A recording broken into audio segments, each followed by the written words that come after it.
Dalam mencari ilmu Nabi Muhammad, ayo semangat. Ya, dan jangan lupa juga salawat kepada Rasul sallallahu alaihi wasallam. Ya, kalian banyak ilmu tapi kalian enggak kenal sama Nabi Muhammad, sia-sia hidup kalian.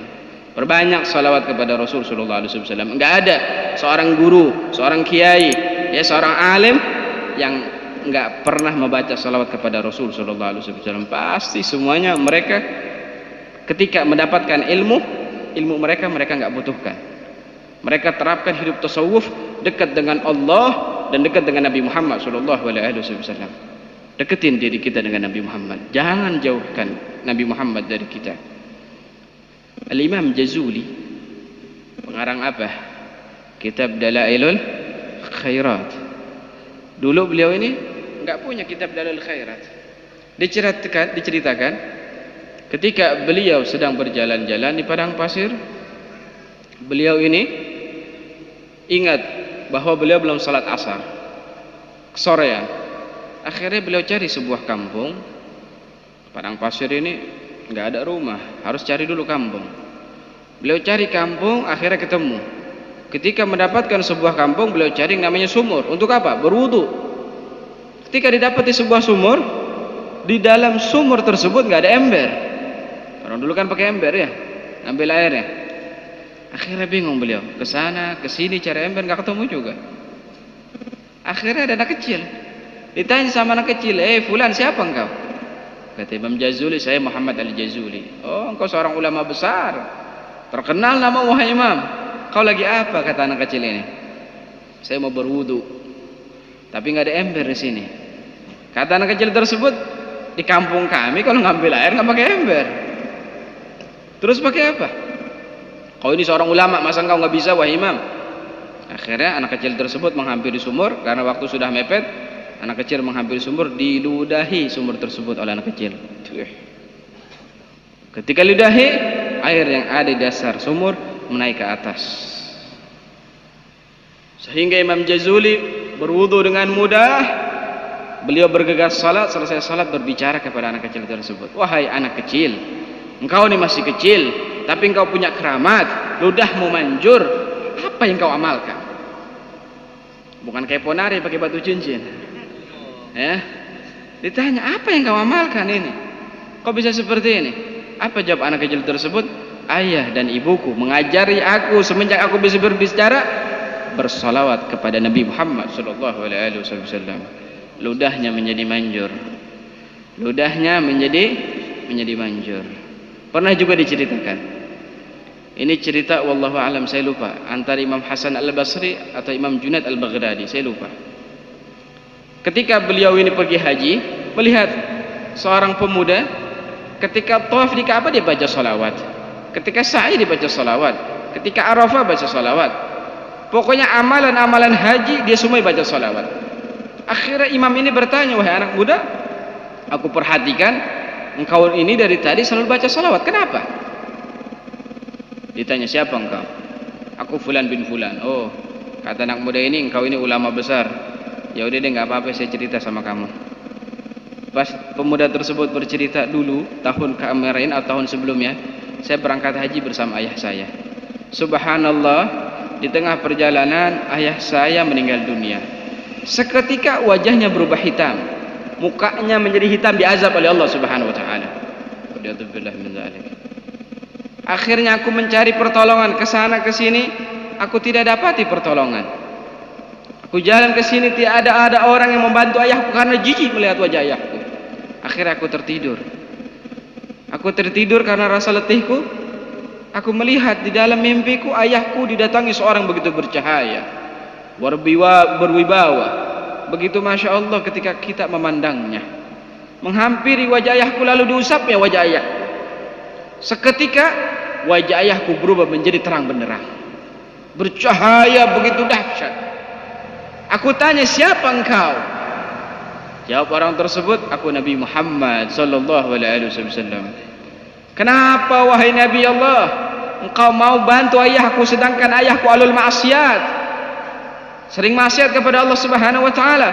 Apa jawab Nabi Muhammad? Kata Nabi Muhammad, walaupun ayahmu ahlul maksiat, tapi dia tidak pernah luput membaca salawat kepadaku, maka kewajibanku untuk membantunya ketika dia ingin mendapatkan pertolongan.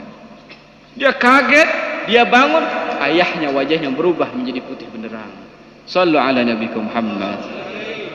Ayo perbanyak salawat, jaga bumi Indonesia ini dengan salawat. InsyaAllah kalau umat Nabi Muhammad baca salawat, ini bumi Indonesia dijaga dari fitnah, dari penyakit, dari peperangan segala macam. Ayo perbanyak salawat, bentengi diri kalian dengan salawat. Demi Allah nggak rugi orang baca salawat. Nabi Muhammad nggak butuh dengan salawat kita. Kita yang butuh dengan salawat kepada Rasulullah Sallallahu Alaihi Wasallam. InsyaAllah rumah yang sering dibacakan salawat bakal adem. Rumah yang dibacakan salawat bakal sakinah mawaddah warahmah. Badan yang dibacakan salawat bakal sehat. Ente baca salawat tibbil qulub setiap habis salat 3 kali. Saya dapat ijazah dari seorang yang masya Allah, kata beliau, Habib ini salawat kapsul namanya. Saya bingung, apa salawat kapsul? Ini obat Bib. Baca setiap habis salat 3 kali. Walhamdulillah saya nggak pernah sehat, paling ya penyakit orang kampung, pilek, batuk. Alhamdulillah. Baca salat tibbil qulub 3 kali. Wal bagi dan selebihnya ente perbanyak salawat kepada Nabi Muhammad. Ya, jangan baca ratusan ribuan. Orang itu kalau pengen mimpi Nabi Muhammad salawatnya nggak sedikit. Pernah diceritakan di Suriah zaman baru ini, ya tahun 2000-an inilah, ada seorang perempuan masih kecil mengadu kepada seorang syekh di Suriah, menangis. Ditanya, kenapa wahai anak kecil? Ya syekh, tolong bantu saya. Iya, engkau mau bantuan apa? Ya syekh, aku 3 hari ini aku belum lagi mimpi Nabi Muhammad SAW. Biasanya aku setiap malam mimpi Nabi Muhammad.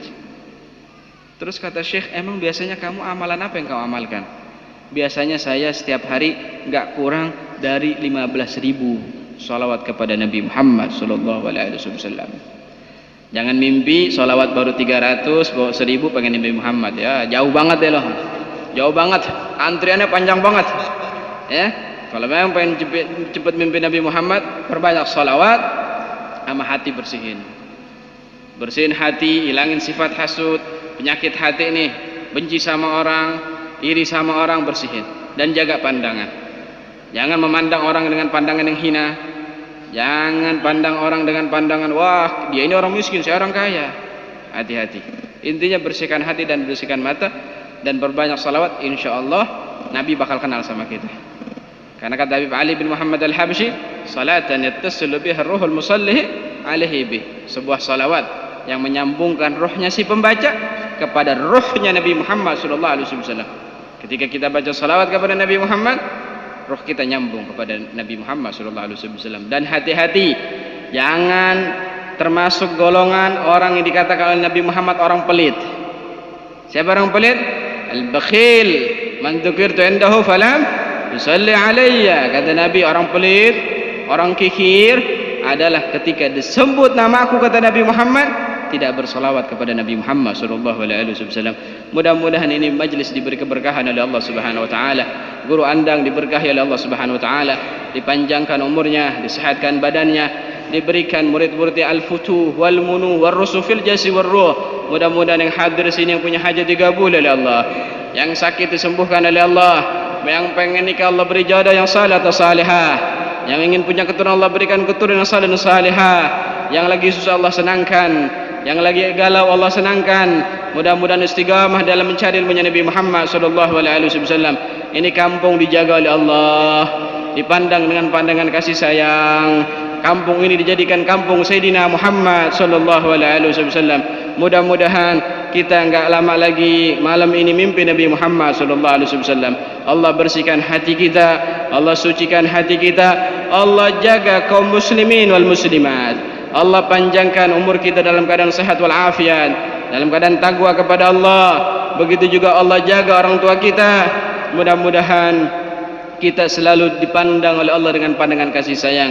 Allahumma anzur ilal ummah wakshifil ghammah wajlid dhulmah ya arhamar rahimin ya arhamar rahimin ya arhamar rahimin, farrij 'alal muslimin ya rabbi bihim wa bi alihim ajil bin nasri wa bil faraji يا ربي بهم وبآلهم عجل بالنصر وبالفرج يا ربي بهم وبآلهم عجل بالنصر وبالفرج ربنا ظلمنا أنفسنا ولم تغفر لنا وترحمنا لنكونن من الخاسرين ربنا آتنا في الدنيا حسنة في الآخرة حسنة وقنا عذاب النار صلى الله على سيدنا محمد النبي الأمي وعلى آله وسلم والحمد لله رب العالمين. Kurang lebihnya mohon maaf. Wassalamualaikum warahmatullahi taala wabarakatuh. Mohon tunggu sebentar, jangan belikan dulu. Kita minta mohon untuk Habib ya.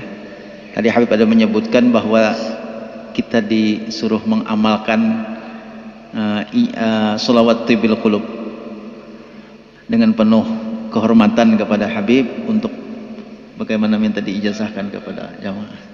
Nah, itu supaya ada semangat dan terus ada kenang-kenangan. Kalau Habib kembali ke Tangerang, kita ada kenang-kenangan dari Habib bahwa jamaah Majelis Taklim Sabila Muhtadin pernah diijazahkan oleh Habib sholawat tibil qulub. Tafadhol Habib. Saya ijazahkan sebagaimana guru-guru saya mengijazahkan saya, jikalau sanad tersebut benar, dalam salawat tibil qulub, wassalawat kitab dalil khairat, dan semua salawat yang nyambung kepada guru saya Habib Salim bin Abdullah Syatiri, saya ijazahkan kepada kalian, insyaallah penuh berkah dari Allah Subhanahu wa taala. Ucap saya terima ijazahnya. Allahumma salli ala sayyidina Muhammadin tibbil qulub wa dawaiha wa afiyatil abdan wa shifaiha nur al-absar wa diyaiha qutul arwah wa ghidaiha wa ala alihi washabihi wasallim. Jadi kita sudah mendapat ijazah. Lapasnya Allahumma salli ala sayyidina Muhammadin tibbil qulubi wa dawaiha wa afiyatil abdani wa shifaiha wa nuril absari wa diyaiha wa qutil arwahi wa ghidaiha wa ala alihi washabihi wa barik wasallim. Bagaimana? Nah, alhamdulillah. Kita kalau nanti ada yang kada hafal kita tuliskan, kita fotokopi nanti insyaallah. Terima kasih.